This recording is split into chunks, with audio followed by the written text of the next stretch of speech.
जय श्री राम। जय गुरुदेव। आज के इस सत्र में सभी का स्वागत है।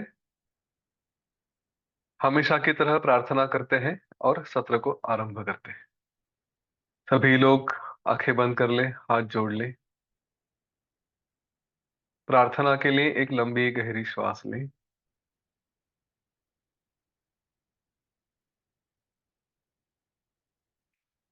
गुरुर्ब्रह्मा गुरुर्विष्णु गुरुर्देवो महेश्वरः। गुरु साक्षात् परम ब्रह्म तस्मै श्री गुरवे नमः। तस्मै श्री श्री गुरवे नमः। आइए गुरुदेव और भगवान श्री गणेश से प्रार्थना करते हैं। हमारी यह ज्ञान यात्रा निर्विघ्नता पूर्वक हो, इसमें कोई बाधा ना आए। हर कदम पे हमारे साथ गुरुदेव रहें। जैसे एक माता अपने बच्चे का हाथ थाम कर सुरक्षित उसे एक स्थान से दूसरे स्थान ले जाती है, वैसे ही गुरुदेव हमारा हाथ थामे रहें, हमें उपदेश करते रहें, हमें इतनी शक्ति दे कि हम यह ज्ञान पचा सके, स्वीकार सके, आत्मसात कर सके।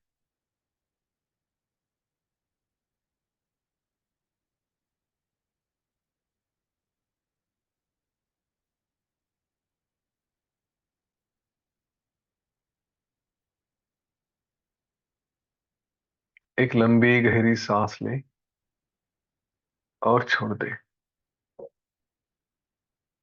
और धीरे धीरे अपनी आंखें खोल दें।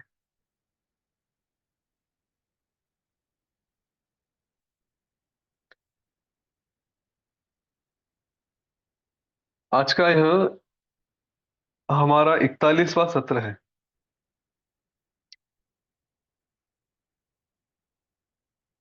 यानी करीब 8 हफ्ते, हर हफ्ते में 5 सेशन, ऐसे 8 हफ्ते हो चुके हैं।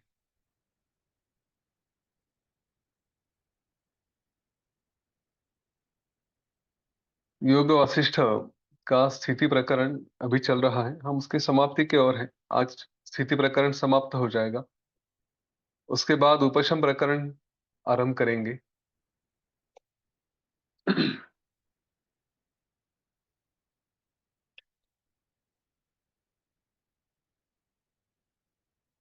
और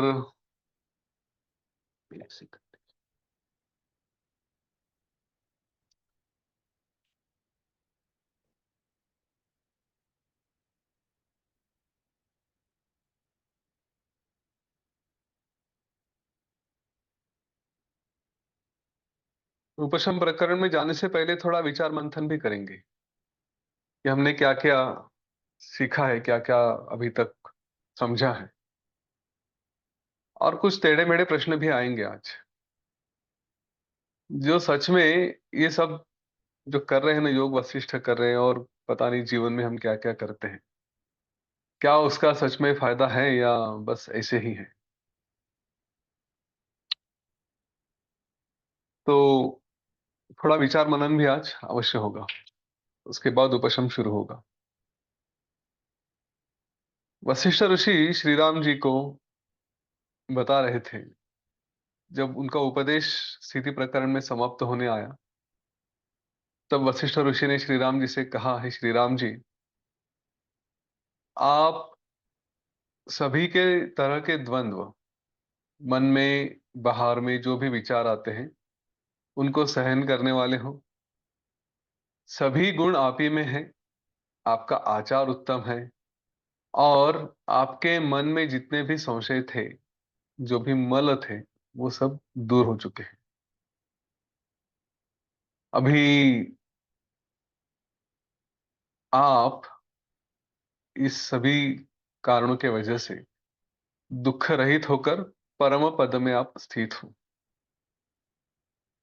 तो आप जैसे हैं वैसे आपका जो कार्य होगा, जो मुक्त मन वाले आप जैसे हैं, तो आपको देखकर सभी अलग अलग तरह के लोग, वे भी आपके जैसे आचरण करेंगे। जो जीवन मुक्त पुरुष हैं वो भी राग द्वेष छोड़कर आपको आपका अनुसरण करेंगे। जो लोग बाहर में, मतलब आज हमने दोपहर के सेशन में जैसे देखा कि बाहर का कार्य करते वक्त ऐसा लगता है कि जो लोकोचित व्यवहार है, मतलब जो समाज में रह के जो करना चाहिए, तो लोग का व्यवहार कहेंगे उसको, ऐसा करते हैं, लेकिन अंदर में वो कैसे होते हैं, तो ज्ञान रूप से वो समृद्ध होते हैं। ऐसे बुद्धिमान पुरुष इस संसार को पार कर सकते हैं। जो पुरुष आपके जैसे बुद्धि वाला है, समदृष्टि है, वही पुरुष इस ज्ञान को स्वीकार सकता है और उसका उपयोग कर सकता है। तो अभी अगर प्रश्न आता है कि ठीक है, अगर मैं जीवन मुक्त हो गया हूं, तो फिर क्या मैं शरीर का त्याग कर दूं, या फिर यथेच्छा आचरण जैसा मन में आए वैसा मैं करते रहूं? तो इस पर वशिष्ठ ऋषि ने कहा कि नहीं, ऐसा नहीं है। जब तक आपका शरीर है तब तक बाहर की तरफ से आप धर्मशास्त्र और सदाचार के अनुसार आचार करोगे। हाँ, अपनी सारी अंदर की तरफ से अपनी जो भी इच्छाएं हैं, ऐषणाएं हैं, तो अंदर में उन सारी ऐषणाओं का त्याग करोगे और राग द्वेष छोड़कर शांत बुद्धि से आप स्थित रहिए। जो आप जैसे और भी गुणी पुरुष जिन्हें शांति प्राप्त हुई है, ठीक है, वो भी परम शांति को प्राप्त होते, वैसे भी आप रहिए। जो अपने स्वार्थ के कारण, प्रश्न ये आता है कि अभी अगर मैं ज्ञानी हूं तो कुछ भी कर सकता हूं, तो अगर स्वार्थ के कारण दूसरों को ठगने वाले, हाँ, शृगाल जैसे हैं, या फिर बच्चों की तरह कुछ भी जैसे मन में आए वैसे करेंगे, ऐसे आचार वाले हैं, तो वे मूढ़ पुरुष विचार योग्य नहीं है। तो आपके मन में यदि प्रश्न आता है कि मैं कैसे करूं, किसी के मन में यह प्रश्न आता है, तो शास्त्र के अनुसार और जो बाकी लोग जैसे करते हैं, धर्म के अनुसार रहते हैं, वैसा आपका आचरण होना चाहिए। जो शुद्ध सात्विक जन्म वाले जीवन मुक्त पुरुष होते हैं, जिनका स्वाभाविक शम दम यह गुण होते हैं, और उनको जो फॉलो करता है, जो उनके जैसा आचरण करना चाहता है, वह साधारण सा भी पुरुष, वो भी धीरे धीरे धीरे धीरे ज्ञान प्राप्त करके जीवन मुक्त हो सकता है। तो आज अगर हम नहीं है, लेकिन हमें यह हम जानते हैं कि किसका आचरण कैसे होता है, तो हमारे सामने श्री राम जी का उदाहरण है, संतों का उदाहरण है, ऋषियों का उदाहरण है। तो उनके जैसा भी हम आचरण करते गए तो धीरे धीरे धीरे धीरे हम आगे उन्हीं के जैसे हो सकते हैं। ये साधारण सा नियम है कि पुरुष जिन भी जाति गुणों का यहाँ पे सेवन करता है, मतलब उनके जैसा रहने का प्रयत्न करता है, तो वो किसी और जाति में उत्पन्न हुआ तो भी वो एक ही क्षण में इस उत्तम जाति को प्राप्त होता है। अब जाति मतलब यहाँ पे यह आवश्यक नहीं कि ब्राह्मण हो, क्षत्रिय हो, वैश्य हो, शूद्र हो, या कुछ हो। ये राजस तमस ऐसे भी जातियां कही जाती हैं। तो इनको हम विचार में न लेते हुए कि जाति का अर्थ क्या होता है, हम एक कहेंगे इसको कैटेगरी। हाँ, कास्ट नहीं, कैटेगरी कहेंगे। तो एक प्रकार के हैं जो साधारण है, लेकिन उच्च गुणों का अगर वो आचरण करते हैं, उनके उनके जैसा रहने का प्रयत्न करते हैं, तो हम भी तुरंत उनके जैसे हो जाते हैं। जो उत्कृष्ट जाति के गुणों का सेवन करता है, उन्हीं के जैसे जन्म पाता है, उन्हीं के जैसा आचरण उसका होने लगता है। लेकिन अगर अपने से अधम तरह के लोगों के साथ रहने लगे, उनके जैसा आचरण करने लगे, तो हमारा जीवन भी उनके जैसा ही हो जाता है। कॉमन सेंस की बात है, ज्यादा इस पे चर्चा करने की आवश्यकता नहीं है, हम समझ जाते हैं। तो जो जो भी हमें कर्म आए हैं, कर्माधीनता, हमारी जो भी जीवन में कर्म आए हैं, तो वही हम अपने पूर्व जन्मों के अनुसार वो सब भाव हमें प्राप्त होते हैं। राजा की सेना और जो जिस तरह से पर्वतों को, वनों को अपने काटने से आदि से जीत जाते हैं, तो प्रयत्न तो सभी को करने चाहिए। हम किसी भी क्षेत्र में रहें, अगर हमें लगता है कि नहीं हम उतने लेवल तक पहुंचे नहीं है, लेकिन अगर प्रयत्न करेंगे तो मोक्ष मिलना ही है। जो प्रयत्नों से हारता नहीं, उसे फल सिद्धि, उसे जो चाहिए वो निश्चित रूप से प्राप्त होता है, ऐसा यहाँ पे कहा गया है। पुरुष चाहे राक्षस, पिशाच, शूद्र आदि तामसी योनियों में उत्पन्न हुआ हो, चाहे क्षत्रिय, वैश्य, राजस योनि को हो, अथवा सत्व तमस से मिश्रित सर्प आदि योनि को प्राप्त हो, उसे कीचड़ से, हाँ, जैसे भोली भाली गाय की तरह विषयों से बुद्धि के धैर्य के साथ उद्धार करना चाहिए। अपने विषयों से उसे दूर होना चाहिए, कहा चाहे वो कहीं पर भी उत्पन्न हुआ हो। इसका सीधा सा उदाहरण हमारे सामने कर्कटी राक्षसी का था। भले ही राक्षसी योनि की थी, लेकिन फिर भी वह ज्ञान को प्राप्त हुई थी। अपने विवेक से ही संत लोग देवता आदि सात्विक योनि को प्राप्त होते हैं। हाँ, मतलब हमें भी अगर देवता वगैरह होना है तो वैसे आचरण करना चाहिए। इसलिए श्री राम जी जैसे किसी मणि का, कि जिस वस्तु से संसर्ग होता है तो स्पर्श होता है, तो वो वस्तु भी वैसे मणि जैसे हो जाती है, ऐसा कहा जाता है। इसीलिए पौरुष ही प्रधान है। हमें जिसके साथ में जो करना है उसके साथ में हमें रहना चाहिए। ये ही बात हम सत्संग से कह सकते हैं। मोक्ष के चार द्वारपालों में सत्संग एक कहा गया था। तो सत्संग का उदाहरण इधर अलग शब्दों में दिया जा रहा है कि अगर हम सत्संग में रहें, जैसे वातावरण में रहे वैसे हम बनना शुरू होते। A man is known by his company, ऐसा कहते हैं। इसका अर्थ ही यह है कि हम जिन लोगों के साथ रहेंगे वैसे हम होते जाते हैं। इसलिए हमेशा अच्छे वातावरण में रहें, अच्छी जगह रहने का प्रयत्न करें, इस बात का ध्यान रखें। केवल प्रयत्नों के कारण ही बड़े उत्तम गुणों से मुमुक्षु पुरुष हर तरह के आगे के जो प्राप्ति करना चाहते हैं वो कर सकते हैं। वो उत्तम शरीर भी उन्हें मिल सकते हैं। इस पृथ्वी में ऐसी कोई वस्तु नहीं है, ना स्वर्ग में है, ना देवताओं में या अन्यत्र कहीं है, जिसे गुणवान पुरुष अपने प्रयत्न से हस्तगत या प्राप्त न कर सके। तो सब कुछ हमें संभव है, हम सब कुछ कर सकते हैं। युक्ति के साथ, ब्रह्मचर्य के साथ, धैर्य, वीर्य और वैराग्य के इसके साथ रहकर, इन सारी बातों का उपयोग करके हम अपनी जो वस्तु साध्य करनी है उसे प्राप्त कर सकते हैं। लेकिन अगर ये नहीं रहा तो फिर हमें जो चाहिए वो नहीं मिल सकेगा। इस बात का ध्यान रहे।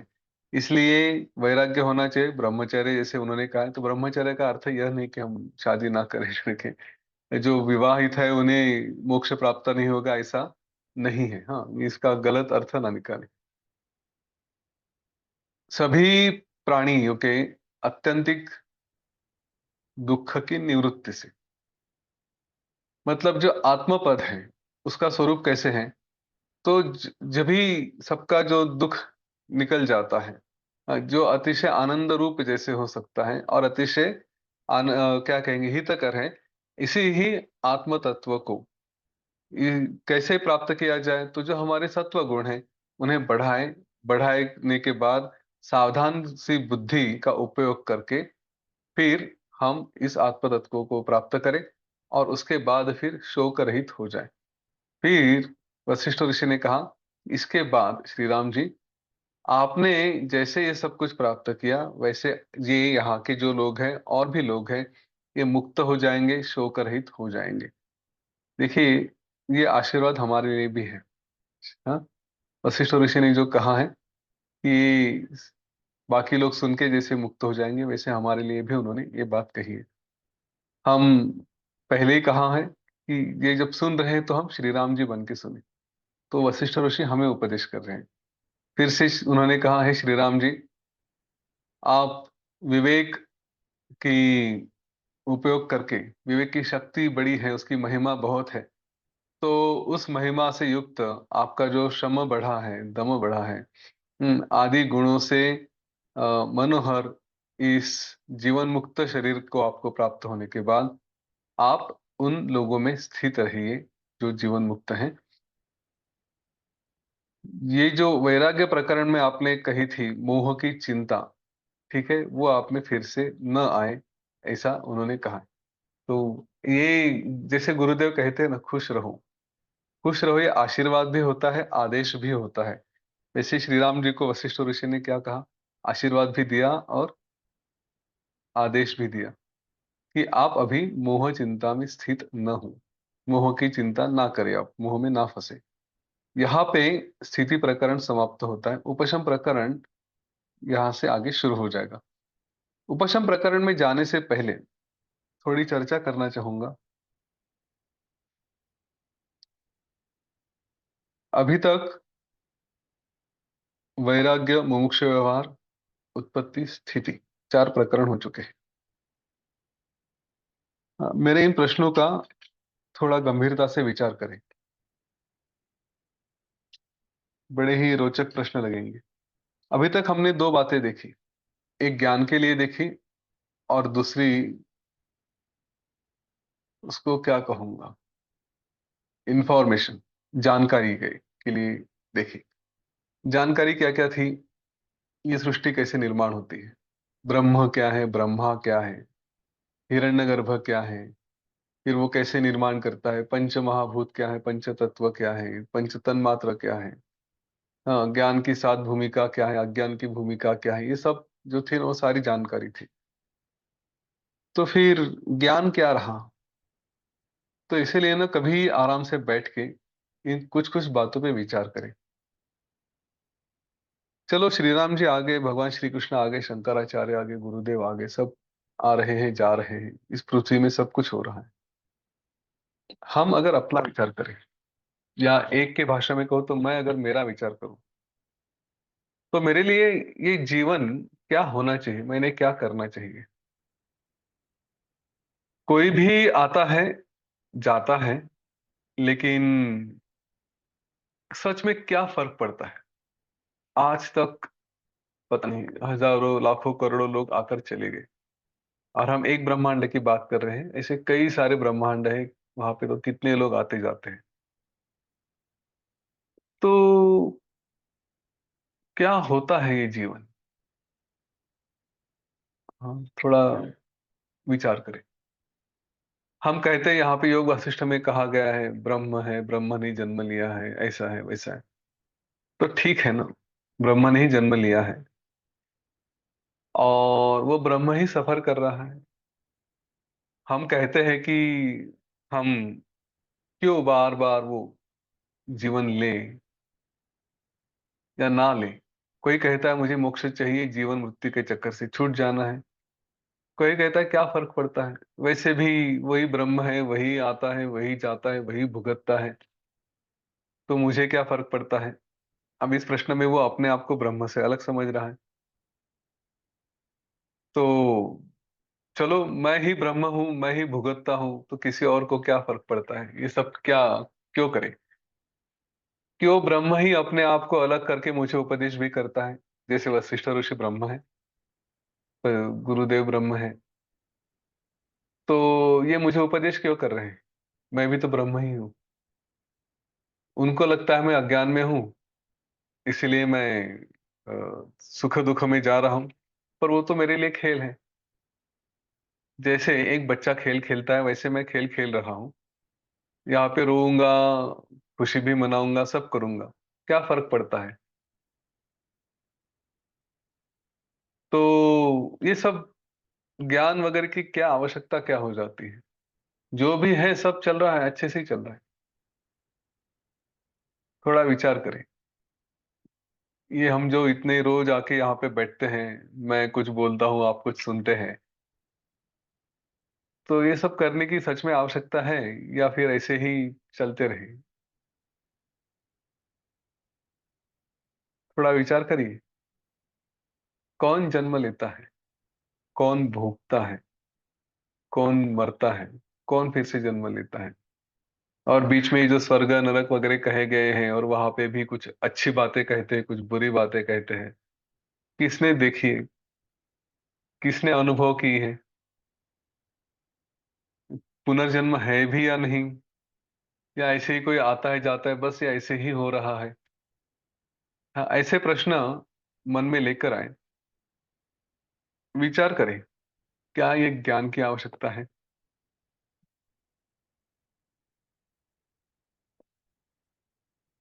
इसके उत्तर आपको अपने आप से ढूंढने हैं। मैं अपनी तरफ से एक छोटी सी बात कह देता हूँ। जीवन का उद्देश्य क्या है, हम यहाँ पे क्यों आए हैं, बस इतना ही हमें जानना है। कौन आया है वो अगर नहीं समझ में आया तो भी चलेगा, क्योंकि वो आत्मज्ञान की बात होती है। लेकिन जो कार्य कर रहे हैं, वो क्यों कर रहे हैं इतना तो समझ में आना चाहिए। जैसे मैं अगर किसी शहर में जा रहा हूं, तो क्यों जा रहा हूं? वो मराठी के एक लेखक हैं, पु ल देशपांडे। वो कहते थे, मुंबई से जब कोकण जाते थे, तो कहते थे कि मैं जब जा रहा होता हूं तो मुझे प्रश्न पड़ता है कि क्यों जा रहा हूं, और जब वापस लौटता हूं तो प्रश्न पड़ता है कि क्यों आया था यहाँ पे। तो वो एक बात अलग है जो जोक की है, मजाक की है। लेकिन हम अपने जीवन में इतना तो करते ही है ना, कुछ करते हैं तो हमें पता होता है कि हम क्यों कर रहे हैं। अगर आप कहीं कुल्लू मनाली शिमला घूमने जा रहे हो, तो आपको पता है कि वहां पे जाके आप एंजॉय करना चाहते हो, कुछ तो अलग देखना है, इधर की रोजमर्रा की जिंदगी से हटके कहीं जाना है, थोड़ा परिवार के साथ दूर कहीं जाके समय बिताना है, वगैरह वगैरह। वहां की शोभा देखनी है, एक अच्छे वातावरण में रहना है। तो ये हमें पता है कि हम क्यों कहीं जा रहे हैं, या कहीं क्यों कुछ कर रहे हैं। अगर हम पढ़ाई कर रहे हैं तो हमें जानते हैं कि हाँ, मैं पढ़ाई इसलिए कर रहा हूँ कि मुझे कोई ऑफिसर बनना है, इंजीनियर बनना है, जो भी है। तो ये जीवन में आए हैं, तो क्या करना है, क्यों आए हैं यहाँ पे, ये हमें पता होना चाहिए। ये जो टूरिस्ट स्पॉट है, यहाँ पे अपना कुछ भी नहीं है ना, सब छोड़ के जाना पड़ता है। ये घर भी, मतलब भगवान ने ऐसा कहा है कि जो सब कुछ है वो सब रेंटेड है। हाँ, भाड़े का है, आपका कुछ भी नहीं है, सब इधर छोड़ के वापस जाना पड़ेगा। तो यहाँ पे जो टूरिस्ट बन के हम आए हैं, घूमने के लिए आए हैं, मुसाफिर हैं, तो क्यों आए हैं? इस प्रश्न का उत्तर ढूंढते ढूंढते अगर ये समझ में आ जाए कि कोई तो वासना थी, कोई तो इच्छा थी, कोई आनंद मिल चाहते थे हम, इसलिए यहाँ पे शायद आए होंगे। अच्छा, ऐसा नहीं है, पुनर्जन्म वगैरह नहीं है, तो फिर यहाँ पे आने का उद्देश्य क्या है, ये भी हमें पता होना चाहिए, है ना। जैसे डिफेंस में या कई जगह जॉब में चॉइस नहीं होती, आपकी ट्रांसफर हो जाती है एक जगह से दूसरी जगह। तो वहां पे क्यों जा रहा है ये पता है, इसका कोई कारण नहीं। वहां पे जाने के बाद हमारा काम क्या होता है, कर्तव्य क्या होता है, वो काम पूरा करने के लिए किसी ने भेजा, ये भेज दी, लेकिन वहां पे जाके करेंगे क्या? तो वैसे हमें यहाँ पे किसी ने भेजा है, अगर ऐसी भी दृष्टि देखते हैं, रखते हैं, तो अभी करना क्या है? तो करने के लिए तो एक ही होता है, सबको आनंद ही लेना है इस जीवन में आकर। जितना जिएंगे उतना अच्छे से जिएंगे, आनंद से जिएंगे, जब समाप्त हो जाएगा तब हो जाएगा। तो ठीक है, आनंद से जीने के लिए प्रयत्न करते हैं। तब आनंद से जीने के लिए क्या करना चाहिए? तो ईश्वर ने जब भेजा यहाँ पे, या हमने जब खुद आ गए, या जैसे भी हैं, तो हमारे हाथ में कोई यूजर मैनुअल नहीं था, कोई गाइड नहीं थी कि इसको पढ़ो, और ये पढ़ के अगर बीवी ने सुबह चाय नहीं दी तो ये करना चाहिए, पति ने बर्थडे पे विश नहीं किया तो इस तरह के नखरे करनी चाहिए, हाँ, या गुस्सा दिखाना चाहिए। ऐसे कई बातें कहीं पर भी लिखी नहीं होती। तो यूजर मैनुअल हमारे पास है ही नहीं, हम तो बस इस दुनिया को देखते देखते बड़े होते हैं, और वैसे ही बिहेव करते करते जीवन समाप्त हो जाता है। तो क्या ये सही है? या फिर कोई तो ढंग का मैनुअल हो, ढंग की पुस्तक हो, जो बताए कि भाई आए तो हो तो ठीक है, चलो आ गए, अब ये करो, इस तरह से अपना जीवन बिताओ। तो कैसे करेंगे? तो फिर लगता है उसके लिए शास्त्र। जो मैं कह रहा था कि इन शास्त्रों की आवश्यकता क्या है, तो इसके लिए है कि ये जीवन किस तरह से जिया जाए। बाकी सारी बातें आप बाजू में रखो, जो इंफॉर्मेशन है वो सब छोड़ो, वो बाद में आती रहती है। शास्त्र के मार्ग पे चलते चलते चलते चलते धीरे धीरे धीरे धीरे ये बातें अपने आप में काम में आती है। हाँ, उसका उपयोग कितना होगा वो पता नहीं, लेकिन हमें ये हमारे जीवन में आ जाते हैं। ठीक है, तो इन बातों का विचार अवश्य करें, ऐसे ही बस छोड़ना मत। इसके ऊपर वशिष्ठ ऋषि ने बाद में कहा भी है कि उपशम प्रकरण का जो दूसरा सर्ग है उसमें उन्होंने कहा है, वशिष्ठ ऋषि ने, कि ये आवश्य है हम अपनी केवल सुने और छोड़े नहीं, उसके ऊपर मनन भी करें, अपनी बुद्धि का भी उपयोग करें। केवल मन के द्वारा जो भी विचार आते हैं उतना अगर करके छोड़ दिए तो फिर वो वापस चले जा सकते हैं। बुद्धि उसको पक्का करती है, तो बुद्धि का भी उपयोग किया जाए। बुद्धि का उपयोग करना है मतलब मनन करना है। समय मिला तो थोड़ा हम ध्यान भी करेंगे इसके ऊपर। तो अभी उपशम प्रकरण का आरंभ करते हैं। वशिष्ठ ऋषि ने कहा, अथ स्थिति प्रकरणाद अनंतरम इदम शृणु, उपशम प्रकरणम ज्ञातम निर्वाणकारी। हाँ, जो निर्वाण देने वाला निर्वाणकारी ऐसा यह उपशम प्रकरण है, इसकी भूमिका रखते हैं। ये क्या है? तो ऐसा जो अभी ये जो सब देखा है उसमें कुछ श्रुतियां वगैरह जो है उसके द्वारा कुछ कुछ विषय रखे जाते हैं, और उन्हीं का स्पष्टीकरण किया है वशिष्ठ ऋषि ने अभी तक। ये उत्पत्ति प्रकरण में सृष्टि की निर्मिति कैसे हुई, हाँ, ये श्रुतियों के द्वारा स्पष्ट करते करते ये सारी जो प्रपंच रचना है ये केवल मन के ही अधीन है, मन ने ही इसको निर्माण किया है, ऐसा है दर्शाया गया है। स्थिति प्रकरण भी जगत की स्थिति कैसे है, ये क्यों स्थित रहता है, यह भी उन्होंने दिखाया कि केवल प्रपंच भी ये मन की स्थिति है, मन के ही अधीन है, यह दिखला दिया। अब आगे जाके उपशम के बारे में बताते हैं, तो ये कैसे नष्ट होता है, कैसे शांत होता है, ये जो कल्पना है इनको कैसे स्थिर किया जाता है, इसके बारे में बता रहे हैं। तो इसमें कुछ कुछ रेफरेंसेस दिए हैं, जैसे यथा गार्ग्य मरीचयो अर्कस्टास्तम गच्छतः सर्वा एतस्मिन् तेजो मंडल एकी भवन्ति। जिस तरह से सूर्य की किरणें सूर्यास्त होते समय एक मंडल में चली जाती है, एक ही जगह आ जाती है, और सूर्योदय होता है तो फिर से सब जगह फैल जाती है। तो वो एक उदाहरण यहाँ पे दिया गया है। दूसरा कहते हैं कि सुषुप्ति काले सकेले विलीनी, जब सुषुप्ति होती है तो सब कुछ वो विलीन हो जाता है। हम अपने जीवन में देखें, दिन भर की भाग दौड़ करते रहेंगे, सब कुछ करेंगे, रात को सब सो जाते हैं, हम लोग गहरी नींद में चले जाते हैं, तो सब कुछ हमारे अंदर ही आके शांत हो जाता है, शांति से सो जाता है। यत प्रयत्न भी संविशंति, जिस कारणभूत ब्रह्म में विनाश के समय, मतलब क्या है कि जब विशंति मतलब संविशंति मतलब सब नष्ट हो जाता है। तो जैसे सब प्रलय के समय में सारे जो भी है ब्रह्म में आके मरते हुए उसी समय में प्रवेश करते हैं। या फिर नदी का उदाहरण दिया है, यथा नद्यः स्यंदमानाः समुद्रे अस्तम गच्छन्ति नाम रूपे विहाय। अपना सारा स्वरूप छोड़ के वो सारी नदियां जब समुद्र में जैसे जाती हैं, एक बार समुद्र के अंदर गई तो कौन सी गंगा जी है, कौन सी जमुना जी है, हमें पता नहीं चलता।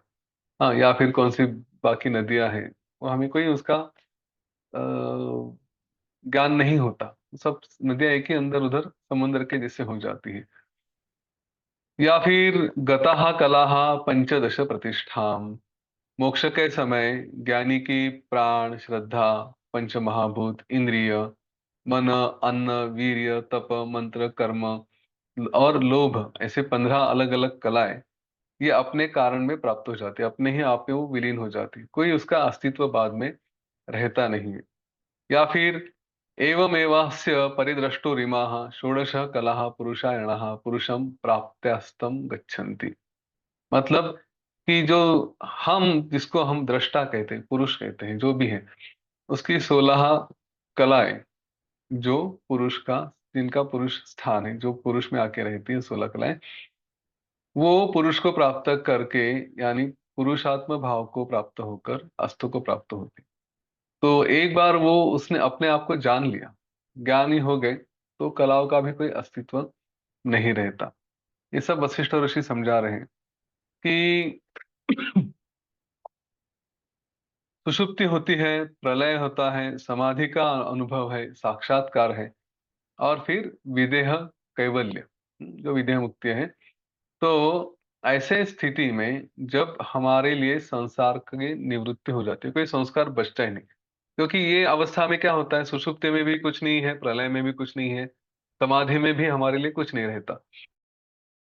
तो ऐसे जो अनुभव होते हैं कि जिसमें ये ज्ञान, ये जीवन, ये प्रपंच है ही नहीं, ये सृष्टि है ही नहीं, तो उस समय ये जो जीव है, ये कैसे होता है, ये ब्रह्म रूपता को होता है, उसी में ये रहता है।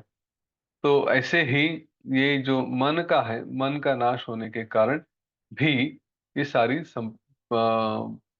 क्या कहेंगे इसको, प्रपंच या ये जगत, इसका भी नाश हो जाता है। इसके बारे में हमने पहले देखा है कि सुषुप्ति के समय में रहेंगे तब कुछ नहीं रहता, लेकिन अगर मन को हमने जीते जागते भी नष्ट कर दिया, देख तो सब कुछ रहे हैं, हाँ, लेकिन मन नाम की कोई बात नहीं, ऐसे देख रहे हैं कि जैसे कुछ दिखाई नहीं दे रहा है, या फिर केवल खेल के जैसे देख रहे हैं, तो हमारा मन उसमें इन्वॉल्व नहीं हो रहा है। हम देख रहे हैं, ठीक है, चल रहा है, अच्छा, ओके, कोई बात नहीं, इस तरह से।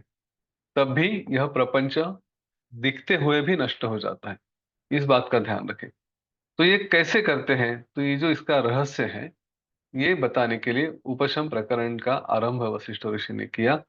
उन्होंने कहा श्री राम जी से कि श्री राम जी, यह श्रुतियों का तात्पर्य करने के उपरांत, स्थिति प्रकरण क्या है ये मैंने आपको बताया। अब इसके उपरांत, इसके बाद अभी आप उपशम प्रकरण को समझे, जो मोक्षकारी है। वहां पे जब ये बता रहे थे वशिष्ठ ऋषि, तो पूरी सभा में सब लोग उधर स्थित थे। उस समय माध्याह्न का समय हुआ, और माध्याह्न के समय में वहां के जो भी द्वारपाल होते, भर्तृहरि होते, जो भी है, उन्होंने मध्याह्न काल के शंखों की ध्वनि की। अब मध्याह्न काल हुआ मतलब क्या हुआ कि वहां पे सब जो भी आचार्य मुनि ऋषिवर जो भी होते हैं, उन्हें अपने अपने दोपहर के कार्य, स्नान संध्या वगैरह सब करनी होती है। तो उस समय वशिष्ठ ऋषि ने श्री राम जी से कहा, हे श्री राम जी, मैंने आपको आज का इतना ही अनहिक कहा है, जो थोड़ा इसका था, अम, क्या कहते हैं, स्थिति का, और फिर उसके बाद उपशम का। बाकी का जो कल है, जो है शेष है, वो मैं आपसे कल सुबह कहूंगा, ऐसा वशिष्ठ ऋषि ने कहा। तो उसके बाद फिर सभी लोग उठकर उनके यहाँ चले गए, आश्रम में गए, उनके दर्शन लिए, और फिर वहां से अपने घर आए। अपने घर में आके फिर अपने जो कार्य करते थे वो कार्य किए। उसके बाद स्नान संध्या, दोपहर का आराम, बातें करना, जो भी कारोबार था वो सब किया। उसके बाद शाम को भी फिर से अपने अपने कार्य किए, और ऐसे करते करते धीरे धीरे रात्रि का समय आ गया। रात्रि का समय आने के बाद धीरे धीरे श्री रामचंद्र जी और बाकी सारे राजकुमार, ये अपने सुंदर बिस्तरों पर जो फूलों से भरे थे, कर्पूर का चूर्ण जिनके ऊपर बखेरा था, उधर जाके वो सो गए। इसके बाद श्री राम जी को छोड़कर सभी लोग एकदम रात को सो गए थे। और श्री राम जी, जैसे हाथी का बच्चा अपनी माता का चिंतन करता है, विचार करते रहता है कहाँ है कैसी, वैसे ही वो श्री राम जी के वशिष्ठ ऋषि के जो वशिष्ठ ऋषि की जो वाणी थी, उसका चिंतन करते हुए बैठे रहे। श्री राम जी सोए नहीं। उनके मन में प्रश्न आए, और जो प्रश्न आज हमने योगायोग से शुरू में लिए अपने मन में, वो प्रश्न करीब करीब वही है। ये संसार भ्रमण क्या वस्तु है, जो हम देख रहे हैं वो संसार है क्या, ये जो लोग हैं ये क्या है, ये विचित्र भूत क्यों आते हैं, भूत मतलब जो हम प्राणी जिनको कहेंगे, जो भी यहाँ पे पृथ्वी पे दिखते हैं सब, और क्यों जाते हैं, मन का स्वरूप कैसे है, कैसे है मन शांत होगा, निवृत्त होगा? यह जो माया है ये कहाँ से आई है, और ये माया कैसी निवृत्त होती है? देखिए, ये प्रश्न हमें करने चाहिए। उपशम प्रकरण में जाने से पहले श्री राम जी के मन में जैसे प्रश्न आए, तो थोड़ा अपने आप को तैयार करें, सच में मन से विचार करें। मेरी बातों पे आप लोग विश्वास रखें। ऐसे विचार करने लगेंगे तो ही कुछ ये ज्ञान के मार्ग पे थोड़ा बढ़ सकते हैं। मैं ये नहीं कह रहा हूं कि मैं खुद काफी आगे पहुंच चुका हूं या आत्मज्ञानी हुआ हूं वगैरह, ऐसे ये सब अहम भाव, ऐसा कुछ कहा नहीं जा सकता, कहा कहते भी नहीं है। लेकिन एक थोड़ा अवेयरनेस आ जाता है इस जीवन की तरफ देखने का, यहाँ पे जो भी हो रहा है उसको समझने का। तो उसके लिए जिस बात की चिंता करनी है ना, वो परिवार वाले और फिर बर्थडे को क्या सेलिब्रेट करे और कैसे करे, या न्यू ईयर कैसे मनाए, इसका नहीं। समय हो तो इन बातों का विचार करें जो वशिष्ठ, जो श्री राम जी पूछ रहे हैं। इस माया की, माया कहाँ से आई, ठीक है, जाएगी कैसे, ओके। अब ये माया निवृत्त हो गई, समाप्त हो गई, तो फिर क्या होता है, क्या प्राप्त होता है? या फिर हम जो कहते हैं कि जो भोग्य है, भोक्ता है और भोग है, तो ये जब सब क्या कहेंगे, निवृत्त हो गए, मतलब भोक्ता कौन है? हम कहते हैं कि हम भोक्ता है। हाँ, जो भोग्य है जैसे गुलाब जाम है कि खाने जैसी चीज है, और भोग है कि खाने की प्रक्रिया, उसका अनुभव लेना। तो ये चलो, ये सब का सब चला गया, तो क्या होता है? क्योंकि हमने योग वासिष्ठ में देखा त्रिपुटी का नाश होना। जो भी है फिर, क्या है, ज्ञान, ज्ञाता, ज्ञेय जो भी है, या फिर दृष्टा, दृश्य, दर्शन, ऐसे कई जो त्रिपुटी कही गई है, भोग्य, भोक्ता, भोग, ये सब चले जाना, इनका कोई अस्तित्व नहीं रहता। तो फिर ऐसा क्या है कि हमने कुछ प्राप्त कर लिया? ये जो आकाश से भी विस्तीर्ण आत्मा है या परमात्मा है, जो पता नहीं कितना बड़ा है, तो ऐसे छोटे से हमारे जैसे कहाँ से आ गए, संकोच कहाँ से हो गया? एक छोटा सा ये मनुष्य बना, वो बना, कोई माता बनी, कोई पिता बना, ये कहाँ से आ गया? भगवान श्री वशिष्ठ ने मन के नाश के लिए क्या क्या साधन कहे हैं, और उसके फल भी क्या कहे हैं। उन्होंने ये भी कुछ बताया था कि इंद्रियों पर विजय पाने के लिए कुछ करना है। तो कैसे इंद्रियों पर विजय पाया जाए, उसके फल क्या है, और आत्मा को जान लेने के बाद फिर क्या होता है, ये सब वशिष्ठ ऋषि ने क्या कहा अभी तक, इसका विचार श्री राम जी करने लगे। उन्होंने फिर विचार किया कि जिसको भी हम जीव कहते हैं, चित्त कहते हैं, मन कहते हैं, माया कहते हैं, ऐसे अलग अलग नामों से ये सब आत्मा ही ये संसार का विस्तार करती है, परमात्मा ही इसी को फैलाता है। और इस मन के कारण ये सब कुछ बंधे होते हैं।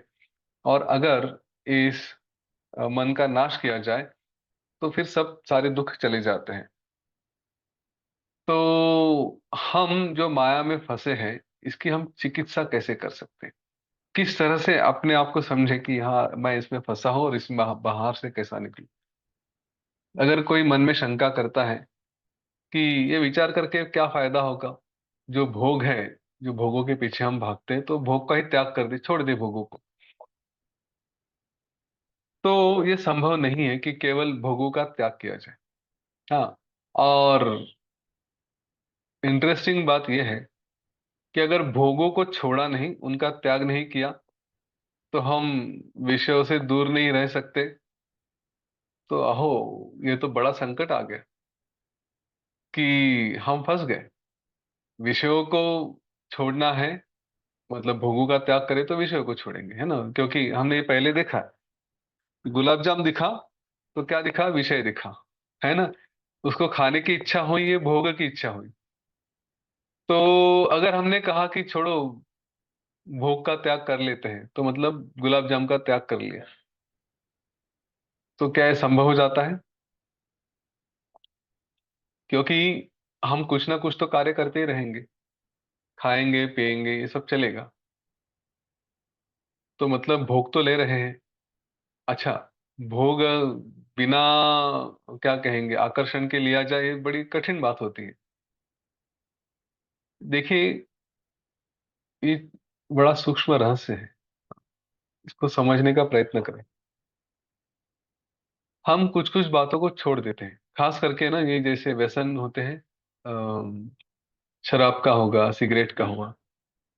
तो कुछ लोग बोलते हैं कि हाँ मैंने छोड़ दिया, और छोड़ देने के बाद फिर कभी तो लगता है कि चलो एक बार देख लेते हैं, कोई ओकेजन आ गया, पार्टी आ गई, दोस्त मिल गया, कुछ हो गया, तो अब विश्वास रहता है कि मैंने छोड़ा था तो अभी मुझे ये पकड़ नहीं पाएगा, और इसीलिए फिर से एक बार उसका आस्वाद लिया जाता है।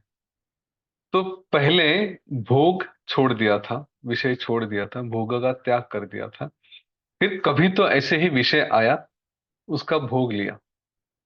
वो भोग वहीं पे रुकता नहीं है, वो फिर से जब विषय सामने आता है ना, तो फिर से अंदर से उमलना शुरू होता है, बाहर आना शुरू होता है, उमड़ जाता है, और फिर से आदमी उसके पीछे लगता है।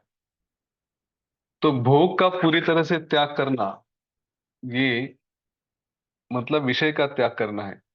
तो आजू बाजू में तो विषय रहेंगे, तो विषय का तो भोग लेना पड़ेगा। गुलाब जाम तो कभी खाने पड़ेंगे, या खाना खाना कभी खाना पड़ेगा, तो खाने के साथ साथ कहीं दिख जाएगा, फिर से फंस सकते हैं। तो सारे भोगों का अगर त्याग कर दिए तो जीवन ही नहीं रहेगा, क्योंकि हम कुछ ना कुछ तो करते ही रहेंगे।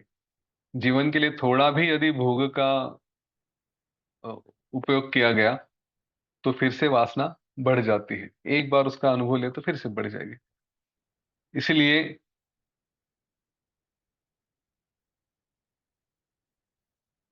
इसमें किस बात का त्याग करना है, तो वासना रहित मन को बनाना है, तो वासनाओं का त्याग करना है।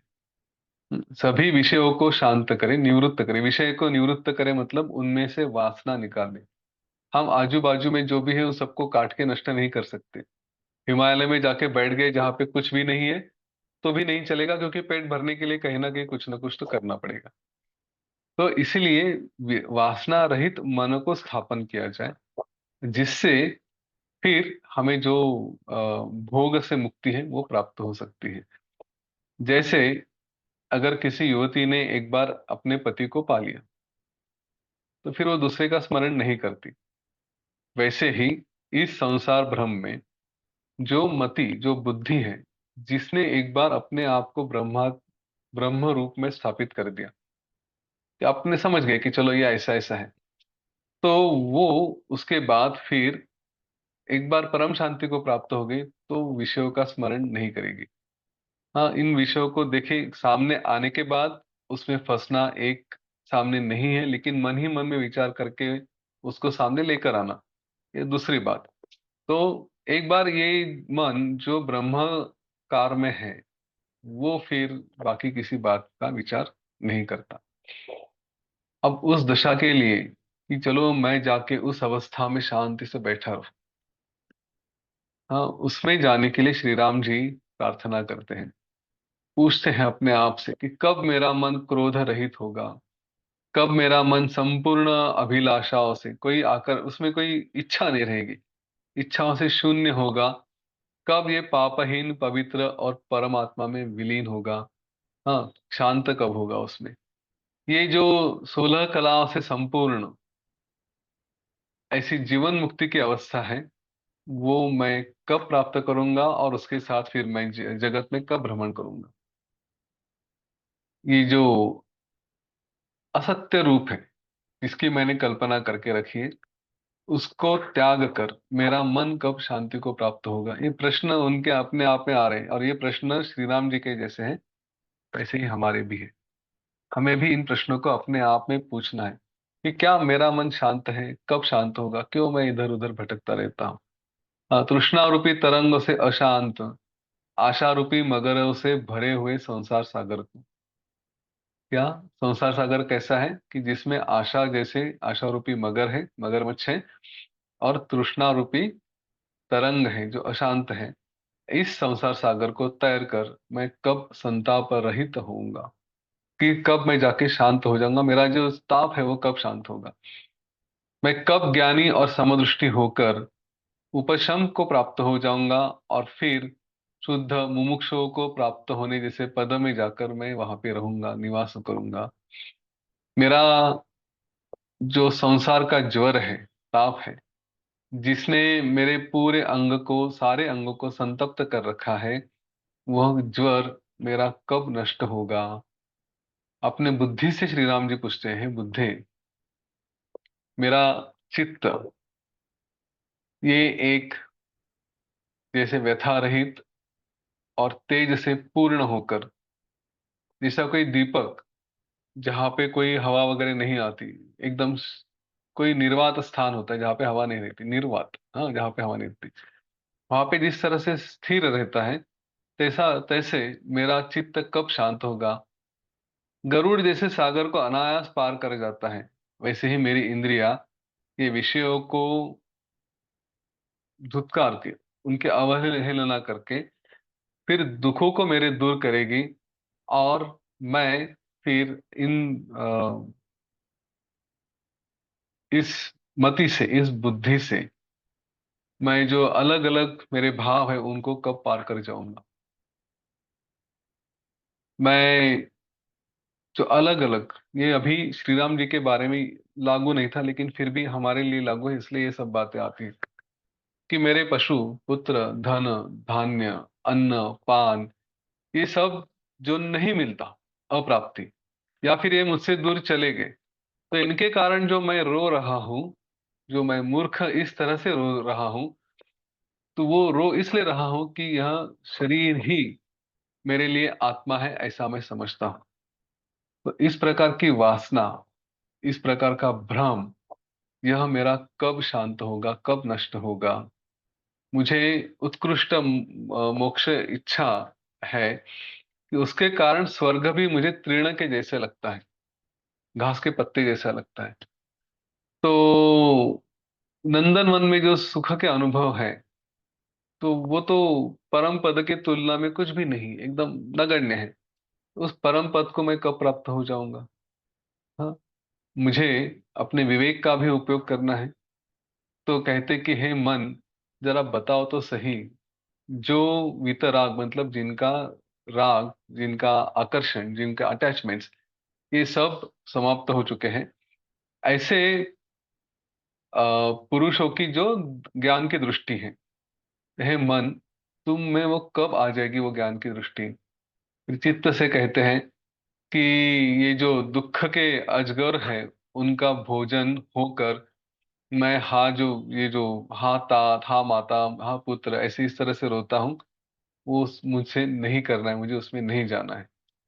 फिर अपने बुद्धि से कहते हैं, हे बुद्धि, हे मते, वशिष्ठ मुनि द्वारा उन्होंने जो मुझसे कहा है, हाँ, जो वैराग्य वाणी मैंने कही थी, जो उन्होंने भी कही, बाकी लोगों ने भी कही, उसके बाद फिर उन्होंने मुझे मुमुक्ष व्यवहार बताया, मुमुक्षु का आचरण कैसे हो।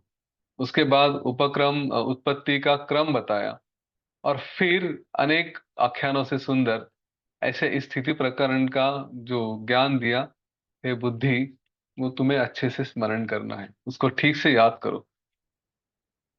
अब अगर प्रश्न आता है जो हमने ये सब आरंभ करने से पहले लिया था, कि इसके पहले ही तो मन की प्रार्थना की है ना, कि हे मन, मुझे कब प्राप्त होगा, हे मन तुम ऐसा करो, हे मन मैं तब कैसा करूं, वगैरह वगैरह।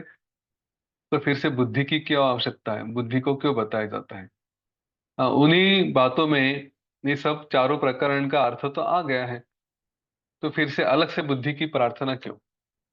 विषय ये कह रहे हैं कि हम अभी, श्री राम जी ने जैसे अभी के अभी मन में ही कहा कि हे बुद्धि, वैराग्य की बातें तो मैंने भी कही थी और औरों से भी सुनी थी, साथ में फिर मुमुक्षु का व्यवहार कैसे हो, यह भी मुझे बताया गया है, उत्पत्ति प्रकरण भी बताया गया है, स्थिति प्रकरण भी बताया गया है। तो इन सबको मुझे अच्छे से याद करना है, अच्छे से ध्यान में रखना है।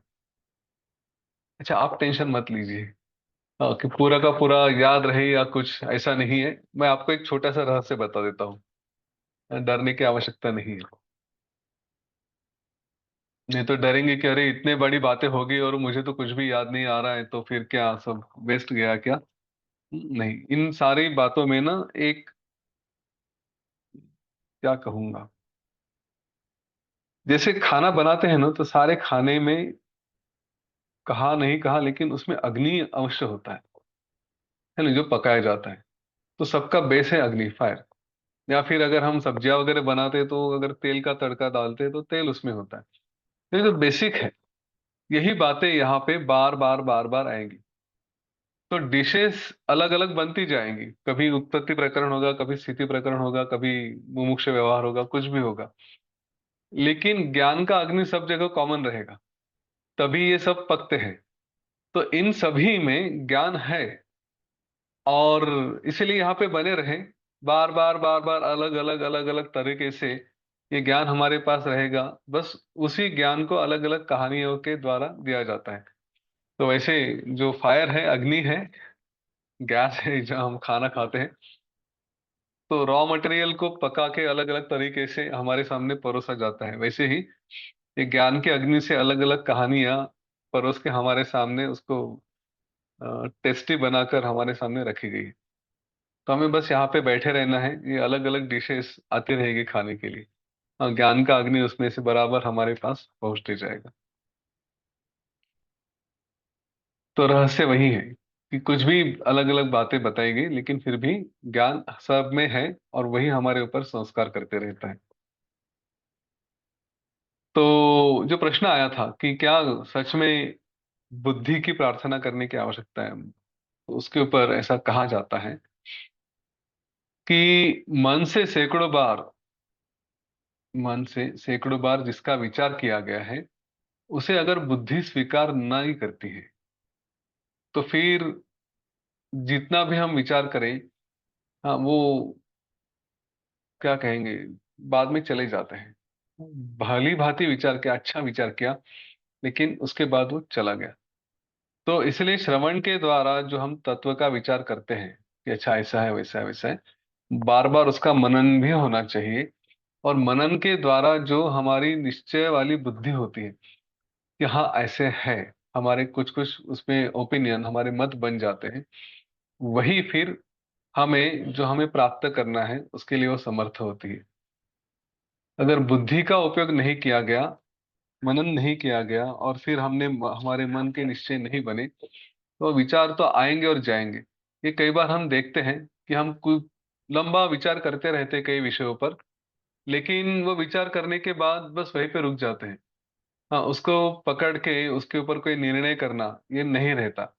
ये कई ऑफिस के मीटिंग्स में भी होते हैं, आए एक घंटा सब लोग ब्रेनस्टॉर्म करते हैं, मीटिंग करते हैं, ये करेंगे, वो करेंगे, वो करेंगे, और जब उनकी मीटिंग खत्म हो जाती है तो भाई निर्णय कुछ हुआ क्या? तो उसमें निर्णय कुछ नहीं होता। तो निर्णय करने के लिए यहाँ पे बार बार मनन करके, बुद्धि का उपयोग करके, फिर वो बुद्धि बताएगी कि हाँ ऐसे है। और वो केवल ऐसे है मतलब इतना ही नहीं बताएगी, वो निश्चित रूप से बताएगी, और उसका निश्चय भी दृढ़ होगा।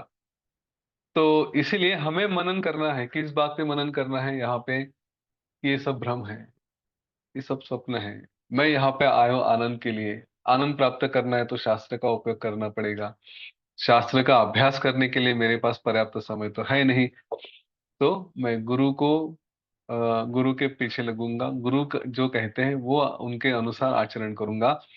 सबसे बड़ी बात यह है कि मुझे समझ में आता है कि किस स्थिति में क्या आचरण करना चाहिए। गुरु होते तो ऐसा करते, और गुरु ने ऐसा किया तो वैसा, जैसा वो करने वाले हैं वैसा ही मैं भी करूंगा। अहंकार छोड़ देना चाहिए। नहीं तो हाँ, गुरु को क्या जाता है ऐसा कहने के लिए, ऐसा कह के वो उनका देखेंगे, हम अपना करना शुरू करते हैं, तो हम भुगतते हैं, सफर होते हैं। इसलिए जहां तक हो सके, नहीं जहां तक नहीं, 100% गुरु के जैसे ही आचरण करें, गुरु के मार्ग पे ही चले। तो इसके बाद फिर हम उपशम प्रकरण आगे लेके जाएंगे। उपशम प्रकरण को चूके नहीं, मैं तो कहूंगा जितने लोगों को बुला सकते हैं ना, इसमें बुला लीजिए। पता है क्यों? क्योंकि उपशम प्रकरण में अलग अलग प्रकार के ध्यान है। ये जितना भी हमने सीखे ना अभी तक, उसका उपयोग ध्यान के मार्ग से ही है। तो ये तो राजा जनक है, बलि है, प्रहलाद है, वीतहव्य है, उद्दालक मुनि है, और बहुत सारे हैं। इन सब के अलग अलग अलग अलग ध्यान चलेंगे, एक दो तीन चार चलते रहेंगे। तो भी हम करेंगे ध्यान, विचार करेंगे, ध्यान तो नहीं करेंगे पर वो उनका जैसे विचार करेंगे। और देखिए उससे मन की शांति ऐसे हो जाती कि पूछिए मत। सच में उपशम हो जाता है, सब भ्रम शांत हो जाते हैं। तो सबको लेके आइए इसको, क्योंकि जब ये शुरू हो जाएगा तो मजा आएगा।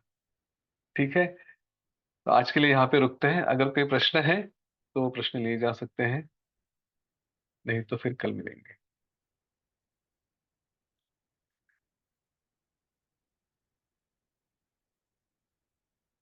कुछ नहीं है। ठीक है। चलो अच्छा, ये पुस्तकें अभी उपलब्ध हो गई है। आज से हमारा वाचन भी, इसका पढ़ना शुरू हो गया। दोपहर 2 बजे ये पुस्तक है, इसको पढ़ा जा रहा है। और जिनको इंटरेस्ट है वो दोपहर के सेशन में भी आ जाए। ये जो बातें अभी चल रही हैं और जो दोपहर का ये पुस्तक के कंटेंट्स, इनमें थोड़ा बहुत अंतर निश्चित रूप से है। पुस्तक ये अत्यंत विचार पूर्वक लिखी गई थी। ये जो अभी निरूपण होता है वो बस जो प्रेरणा से आता है वो आता है। तो पुस्तक में प्रेरणा और विचार दोनों बातें आई थी। हम्म। हाँ, मुझे अगर मुझसे बात करनी है तो सुबह बात करना अच्छा रहता है, 10 बजे के बाद। तो फ्री रहता हूँ, फिर दिन में कभी भी बात की जा सकती है। अगर आप बाहर से हैं तो, मतलब यूएस से वगैरह हैं तो सुबह जल्दी किया जा सकता है, या फिर रात को भी करें, कोई प्रॉब्लम नहीं। ठीक है, सेशन होने के बाद बात करते हैं। ठीक है, चलिए रुके फिर। सबके लिए प्रार्थना करते हैं।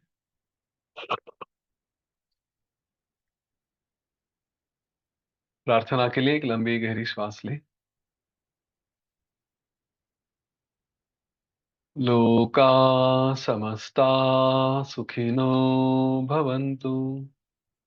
लोका समस्ता सुखिनो भवन्तु। लोका समस्ता सुखिनो भवन्तु। ओम शांति, शांति, शांति। सकलमंगलं भवतु।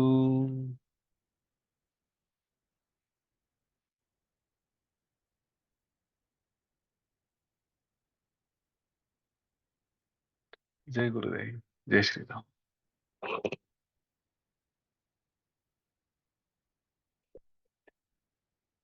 ओके।